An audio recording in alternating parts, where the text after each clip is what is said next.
So good afternoon once again, and today we are dealing with Life's Philosophy by Jawaharlal Nehru.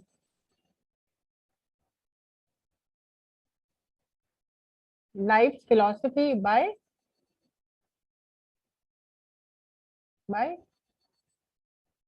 Jawaharlal Nehru. Life's philosophy, it means what he thought, what was his philosophy for life, what kind of a person he was. Ma'am ऐसे section एक और बचा हुआ on being a bore. हाँ yes, वो भी बचा हुआ है. इसके बाद इसको भी टेकअप करेंगे हम लोग. Okay. So I'm sharing with you the PDF, the content.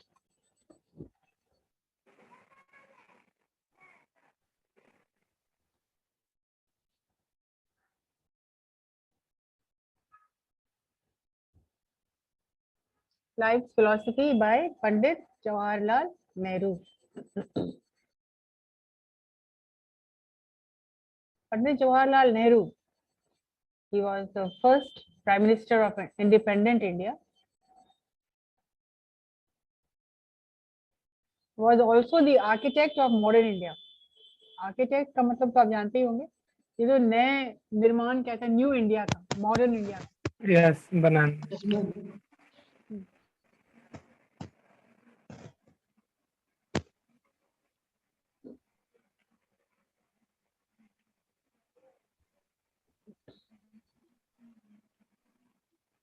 So he was the architect of creating a modern India. He was born great and also achieved greatness.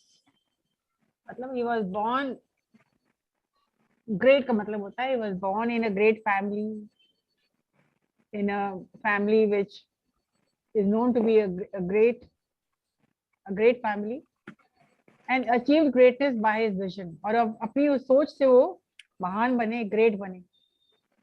अपनी सोच से, अपने विजन से, अपने हार्ड लेबर से, मेहनत से, अपनी सिंसेरिटी से, सिंसियर थे काम में, ईमानदार थे, और अपनी ऑनेस्टी से. तो सिंसेरिटी भी थी उनमें, ऑनेस्टी भी थी, पेट्रियोटिज्म मतलब देशभक्त भी थे वो. और इसके अलावा he was a great intellectual, he had great intellectual powers, मतलब he was very intelligent. Intellectual power मतलब मैम, मतलब इंटेलिजेंट थे, होशियार थे. इंटेलेक्चुअल का मतलब ही होता है somebody who is very knowledgeable, बहुत नॉलेज था उनको. So he was born on November 14th, 1889 at Prayagraj. His parents' name Swarup Rani Nehru and Motilal Nehru. It was he who gave us the slogan आराम हराम है. तो पहली philosophy तो यही है उनकी है. बहुत सारे फिलॉसफी में वो एक साथ काम करते थे, तो उन्हीं का दिया हुआ है.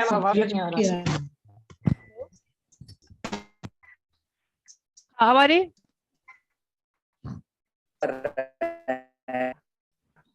hello. So it was he who gave us the slogan.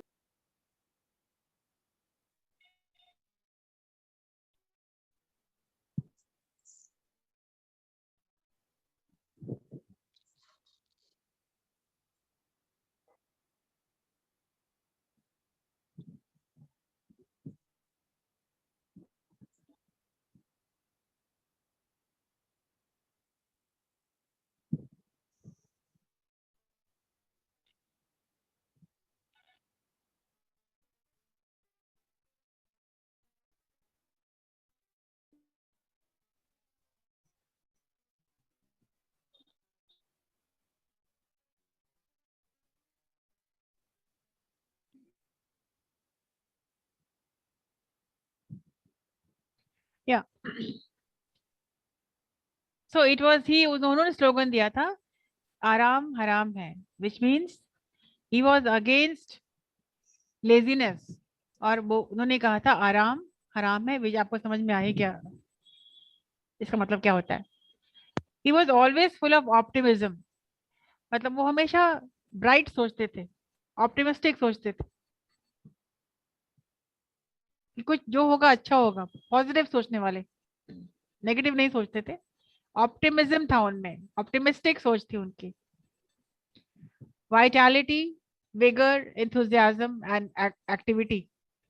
तो उनके साथ साथ क्या था, वो he was always full of optimism, ऊर्जा से भरे भरे रहते थे वो, और हमेशा इंटरेस्टेड रहते थे, इंथुजियास्टिक रहते थे, मतलब एक्टिव रहते थे। और विगर का मतलब होता है कि उनकी वाइटैलिटी और उनकी विगर, उनका हेल्थ सभी बहुत पॉजिटिव हुआ करता था, और उनकी सोच हमेशा बेहतर की ओर होता था। Always bright, always positive. He was a leader of the masses and love beloved to them, मतलब वो लीडर तो थे ही और सबके चहेते भी थे। He was liked by, beloved by two them, मतलब सब लोग उनको रिस्पेक्ट करता था, उनको लव करता था। Their deep love and respect for him always enthused, inspired and sustained him. और ये लोगों का जो प्यार था, जो लोगों का जो डीप रिस्पेक्ट था और जो विश्वास था उनमें, जिससे वो हमेशा इंस्पायर्ड होते थे और आगे बढ़ते थे, सस्टेन रहते थे, कायम रहते थे, बरकरार रहते थे। The good of the masses was ever at his heart, मतलब लोगों की भलाई हमेशा उनके दिल में रहा करती थी। नीरज म्यूट कर लो यार, आवाज आ रहा है। तो लोगों की भलाई, the good of the masses was always, was ever in his heart, वो हर वक्त वो लोगों की भलाई सोचा करते थे। He had undertaken many projects for the welfare of them, और लोगों की के वेलफेयर के लिए, लोगों की भलाई के लिए बहुत सारे प्रोजेक्ट्स उन्होंने टेकअप किया था। He set up the National Planning Commission with himself as its first chairman, और उन्होंने सेटअप किया था द नेशनल प्लानिंग कमीशन, जिसके वो खुद थे वो chairman. Jawaharlal Nehru was a social and political thinker, social thinker भी थे, सोसाइटी के बारे में सोचते थे, सोशली बहुत एक्टिव थे, और पॉलिटिकल थिंकर भी थे, वो also into politics, and with a political thinker always thinking about the betterment of people, लोगों की भलाई उनकी और उनकी सोच ये हमेशा ही कायम रहती थी।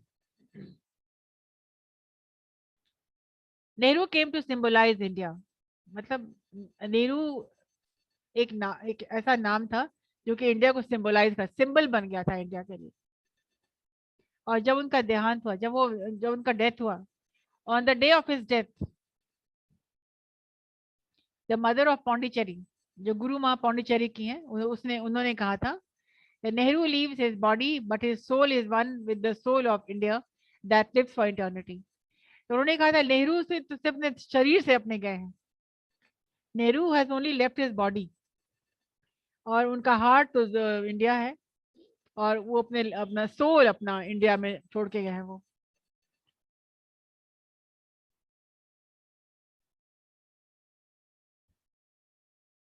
The following essay was written by Nehru during his imprisonment in Ahmednagar. तो जो उन्होंने लिखा था, जो वॉज अ राइटर ऑल्सो, और बहुत सारी चीज़ों को उन्हें कंपाइल जेल से ही किया, इम्प्रिजनमेंट, जब फ्रीडम फाइटिंग के दौरान जब वो वॉज इम्प्रिजन्ड, तो बहुत कुछ लिखा उन्होंने। उसमें ये भी है, letters to the daughter by Jawaharlal Nehru, जो अपने डॉटर इंदिरा गांधी को उन्होंने लेटर लिखा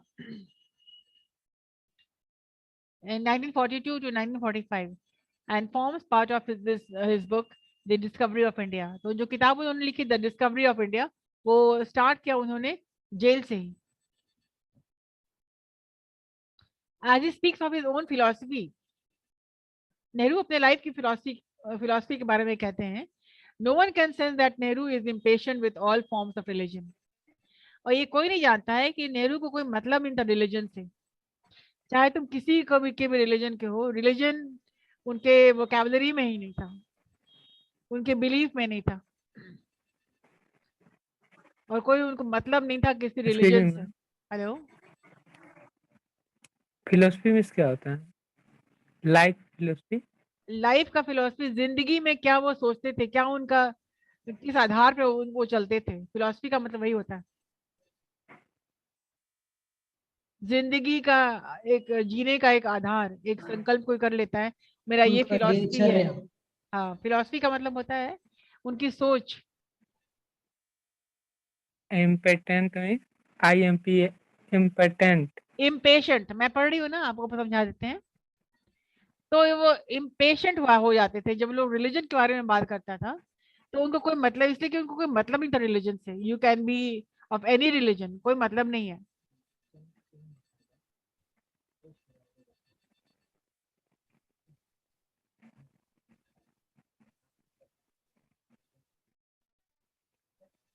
ठीक है।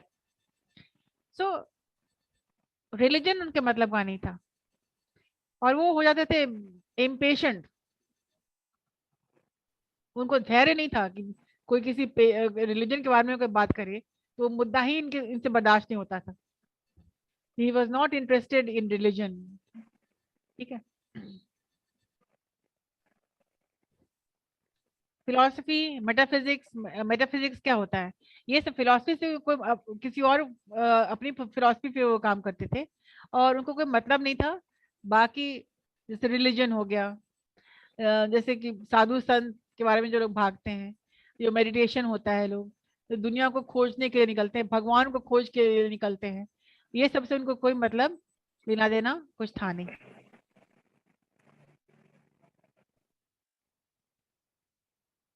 और मेटाफिजिक्स क्या है? Metaphysics is a field of philosophy that is generally focused on how reality as a universe began.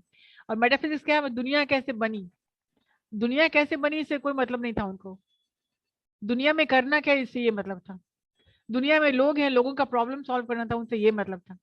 अब दुनिया कहाँ से आई, आप कहाँ से आए, भगवान कैसे मिलेंगे, दिन भर पूजा पाठ करना, साधु संतों के पीछे भागना, कोई मतलब नहीं था।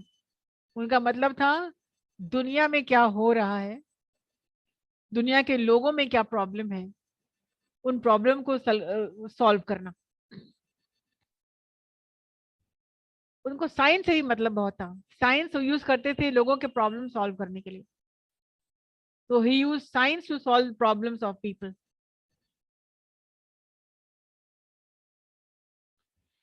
So mysticism वो क्या है? A spiritual belief stating that a connection can be obtained with God। अब भगवान से और दूसरे लोगों से भी जो चले गए हैं, उनसे कनेक्शन के लिए, वो भी मेडिटेशन के थ्रू, मतलब योग साधना के थ्रू आप भगवान से बात कर सकते हैं।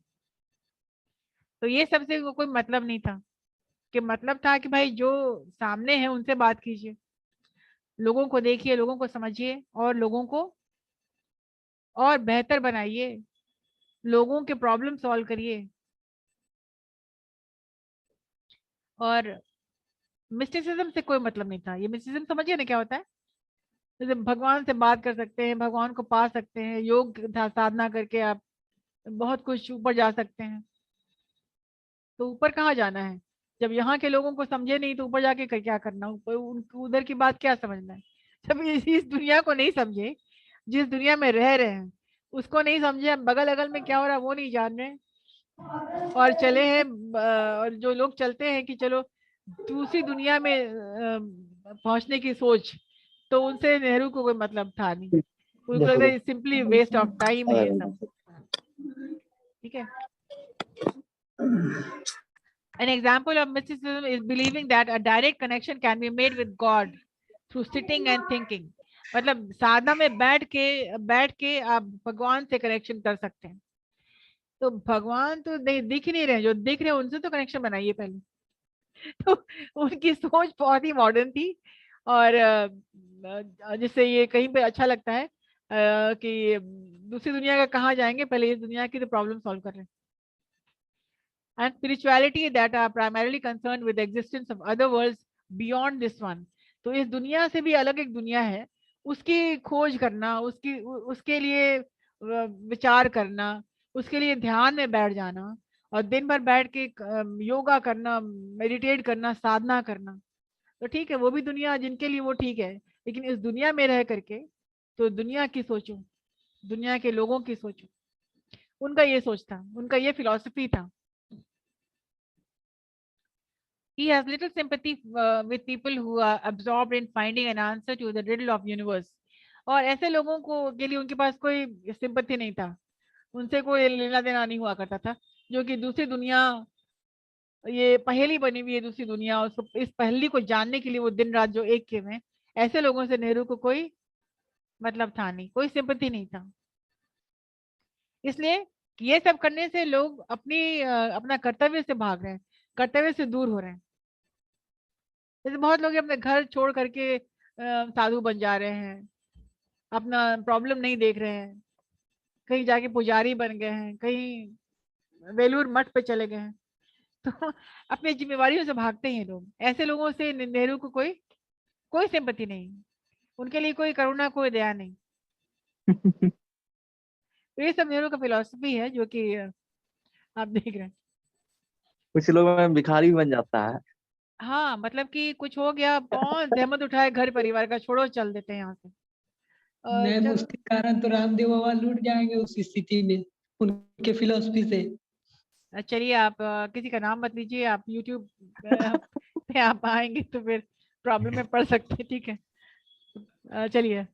तो Nehru's interest in this world, तो उनका नेहरू का इंटरेस्ट क्या था? He was interested in this world, ये दुनिया, यहाँ के लोग, यहाँ की प्रॉब्लम्स, यहाँ के प्रॉब्लम को सॉल्व करना, वही उनकी वो सोच ये हुआ करती थी. So Nehru's interest was in this world, and the cornerstone of his philosophy is a deep belief in man's ability to progress.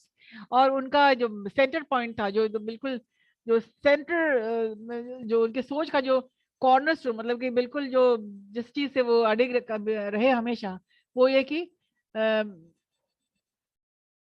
Men's ability to progress, कि लोगों को किस तरह से सक्षम बनाए ताकि वो प्रोग्रेस कर सके. एक प्रोग्रेसिव इंडिया, प्रोग्रेसिव पीपल से तो प्रोग्रेसिव इंडिया बनता है ना. तो लोगों को कैसे प्रोग्रेस, लोगों को कैसे आगे बढ़ाई जाए. ठीक है. He declares a living philosophy must answer the problem of today.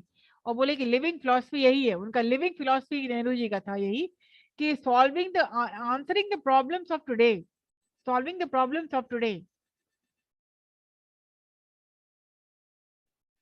तो ये उनकी थी फिलॉसफी. और उनकी बहुत सारी बातें हैं जो उनकी फिलॉसफी में भी आती हैं. जैसे कि जो वो ये पीडीएफ में नहीं है, आप सुन लीजिएगा इसको. ये जब वो छोटे थे, जैसे हर बच्चा छोटा होता है, जब बच्चे जब छोटे होते हैं तो वो क्या करते हैं, वो हर चीज जो पेरेंट्स बोलते हैं बिलीव करते हैं. तो अभी छोटे हो, यस मैम। लेकिन अभी उतने भी छोटे नहीं हो, अभी और छोटे होते जब 8 साल 9 साल के, तो पापा ने कहा सुनो तो वहां मत जाना. ठीक है, पापा नहीं जाएंगे. जो अच्छे बच्चे होते हैं, मम्मी बोलती थी सुनो तो उससे बात नहीं करना. ठीक है, मैं उससे बात नहीं करूंगा. तो अब क्या होता है, आप वही गाइडलाइन आपको मिल जाता है, जो पेरेंट्स बोलते हैं आप सुनते हैं, है कि नहीं? आप सुनते हैं, समझते हैं, बिलीव करते हैं. अगर आपके पेरेंट्स ने कहा वो अच्छा इंसान है, उससे बात नहीं करना, तो आप ठीक है, उस वो अच्छा इंसान नहीं है, वो आप भी धारणा बना लेते हैं. तो जब बच्चे छोटे होते हैं तो हर 100% बिलीव करते हैं अपने पेरेंट्स को. when children are young, when children are small, they believe 100% of whatever the parents tell them. तो इनके साथ भी था, when he was young, तो सब कुछ बिलीव करते थे, ये नहीं जाना, वो नहीं जाना, ये नहीं खाना, वो खाना, तो सब चीजें वो बिलीव करते थे. लेकिन जब वो बड़े होने लगे तो उनके विचार बिल्कुल बदलने लगे. एंड हिज थॉट्स चेंज, उनके विचार बदले, उनकी सोच बदली, उनका एक्शन बदला, उनकी अपनी सोच कायम हुई. तो उसमें ये सब भी फिलॉसफी था कि religion, philosophy, religion, philosophy, mysticism, दुनिया के इस दुनिया से अलग भी दुनिया है, उसकी खोज करना, उसकी खोज में निकल जाना. और कुछ कोट्स हैं जो कि आपको इंटरेस्टिंग लगेंगे. नेहरू का सोचना था कि time is not measured by the passing of years. मतलब टाइम है, इससे मत देखिए कि कितना 50 साल के हो गए हैं या 60 साल के हो गए हैं, या मैंने 20 साल पढ़ाई की है, मैंने 5 साल करी है। स्कूल से लेके अभी तक आप 12 साल पढ़े हैं, तो ये 12 साल मत देखिए, आप देखिए कि 12 साल में आपने अचीव क्या किया है।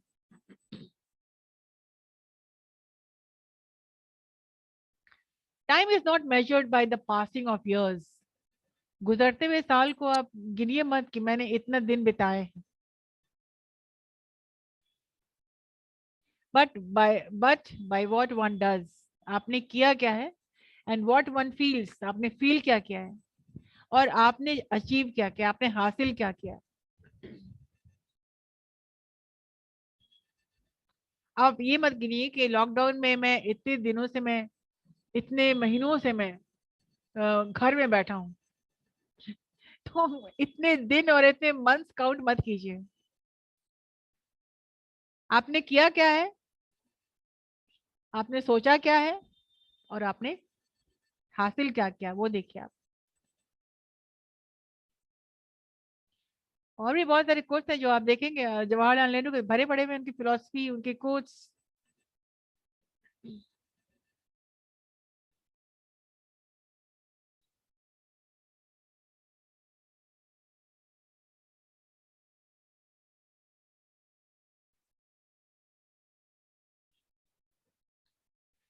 The person who talks most of his own virtue, वो बंदा जो अपने बारे में, अपनी अच्छाई के बारे में बातें ज्यादा क्या करता है, वो वाकई उसमें कोई अच्छाई होती नहीं है। अच्छाई होती तो तुम्हें नजर आ जाती ना, फिर तो तुम बोलने की जरूरत क्या है, मैं अच्छा हूँ ये तो लेबल लगा के थोड़ी चलोगी कि मैं अच्छी लड़की हूँ, मैं अच्छी लड़की हूँ, मैं ये करती हूँ, मैं वो करती हूँ, मैं पढ़ाई करती हूँ, वो दूसरों को नजर आ रहा है, वो तुम्हें बोलने की जरूरत नहीं है। अगर तुम इसको बोलना, तुमको ये बोलना पड़ गया कि हाँ मैं बहुत अच्छी हूँ, मैं बहुत अच्छा खाना यहाँ पेपर बनाती हूँ। लगा लेगा मैम, आपने साइन कर दीजिएगा उस पे। मैं नहीं साइन करने वाली, मैं कुछ साइन नहीं करने वाली। तो अगर तुम बोलते चलोगे, इसका मतलब कि तुमने कुछ नहीं किया, मैंने ये किया, मैंने वो किया, मैंने वो, तो दिखना चाहिए ना कि क्या किया। जब दिख ही नहीं रहा है और फिर बोलने की जरूरत पड़ गई, मतलब कि तुमने कुछ किया नहीं। फेंक रहा है। देख रहा है। तो नेहरू का ही कहना है, the person who talks most of his virtues, अपनी अच्छाई, वो एक्चुअली में लीस्ट वर्चुअस होता है, मतलब कुछ भी नहीं उससे होता है, कोई क्वालिटी नहीं होता है। तो अपने बारे में लोग क्यों बात करेंगे, अपने बारे में तो लोग बात करेंगे ना। अगर आप में कुछ ऐसा है तो आपके बारे में लोग बात करेंगे। तो मैम गलत बात भी करता है। और मैं दिखाती हूँ आपको।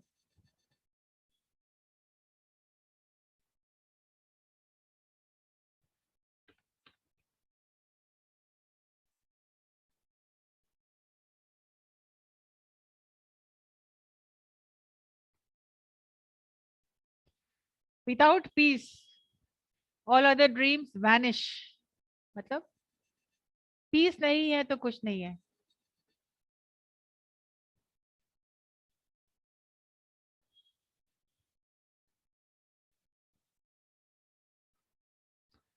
विदाउट पीस, अगर पीस नहीं है, शांति नहीं है मन में आपके है, ऑल अदर ड्रीम्स वैनिश, सब ड्रीम खत्म, बेमाने हो जाते हैं, और रिड्यूस टू एशेस, राख हो जाते हैं। सब कुछ है तुम्हारे पास लेकिन शांति नहीं है, तो सब चीज का होना बेकार हो जाता है कि नहीं। सब कुछ है, शांति ही नहीं है।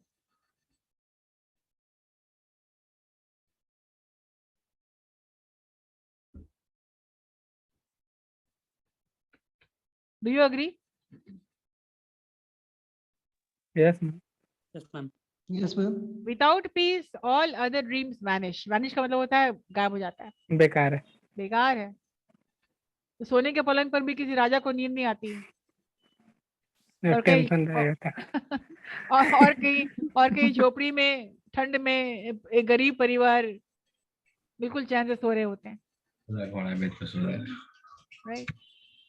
बैठ के तो शांति नहीं है तो सोने का महल भी बेकार है।